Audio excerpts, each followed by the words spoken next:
Hello दोस्तों, आपका मेरे चैनल में स्वागत है। आज की कहानी भीष्म पितामह की मृत्यु का रहस्य महाभारत की कहानी है।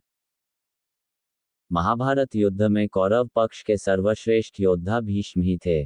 पांडव व कौरव दोनों के पितामह होने के नाते इनका दोनों से ही समान प्रेम एवं सहानुभूति थी। वे दोनों का ही समान रूप से हित चाहते थे। फिर भी यह जानकर कि पांडव धर्म व न्याय के पक्षधर है, वे पांडवों के साथ विशेष सहानुभूति रखते थे और मन से उनकी विजय चाहते थे।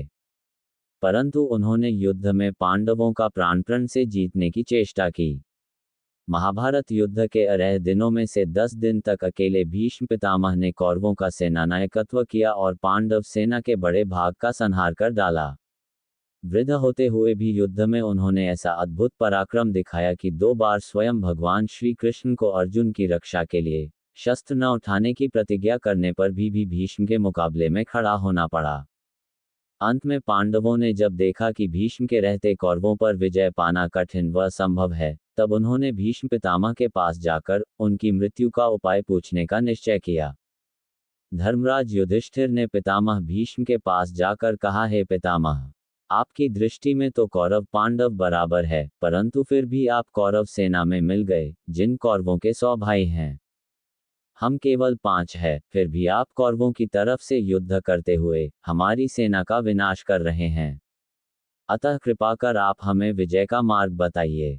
युधिष्ठिर की बात सुन पितामह ने कहा, हे धर्मराज, तुम्हारी रक्षा जब स्वयं परब्रह्म परमेश्वर श्री कृष्ण कर रहे हैं, तो तुम्हारी विजय निश्चित है, किंतु जब तक मेरे हाथ में अस्त्र शस्त्र रहेंगे, तब तक कोई वीर हमें परास्त नहीं कर सकता। अतः तुम मुझे परास्त करने के लिए प्रातः शिखंडी को मेरे सामने युद्ध में लाना। मैं शिखंडी पर प्रहार नहीं करूंगा, क्योंकि द्रुपद पुत्र शिखंडी पूर्वजन्म में स्त्री था। उसके पीछे से अर्जुन मुझ पर तीक्ष्ण बाणों का प्रहार करें, तब ही मेरी मृत्यु संभव है। प्रातःकाल होते ही भीषण युद्ध होने लगा। अर्जुन ने धर्मराज युधिष्ठिर के बताए अनुसार शिखंडी को आगे कर भीष्म पर बाणों की वर्षा की थी। जिस समय युद्ध में घायल होकर भीष्म धराशायी हुए, तब उनका रोम रोम बाणों से बिंध गया था। उस समय सूर्य दक्षिणायन में था। दक्षिणायन की देह त्याग के लिए उपयुक्त काल न समझ वे अयन परिवर्तन के समय तक उसी शरशय्या पर पड़े रहे, क्योंकि अपने पिता शांतनु के वरदान के कारण मृत्यु उनकी इच्छा पर थी। कौरवों ने उनका उपचार कराना चाहा, परंतु वीरगति पाकर उन्होंने चिकित्सा कराना अपना अपमान समझा। सब उनकी असाधारण धर्मनिष्ठा व साहस देखकर दंग थे।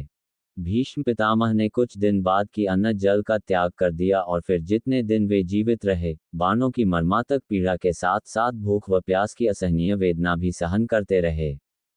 भगवान श्री कृष्ण की प्रेरणा एवं शक्ति से उन्होंने युधिष्ठिर को लगातार कई दिनों तक वर्णाश्रम धर्म, राजधर्म, आपद धर्म, मोक्ष धर्म, श्राद्ध धर्म, दान धर्म, स्त्री धर्म आदि विषयों पर उपदेश दिए, जो महाभारत के शांति पर्व तथा अनुशासन पर्व में संग्रहित हैं।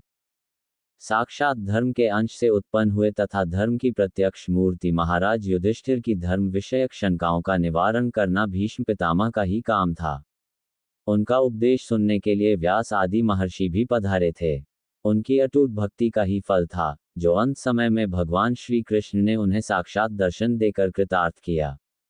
तब भीष्म पितामह ने सही समय जान अपने प्राण त्याग दिए।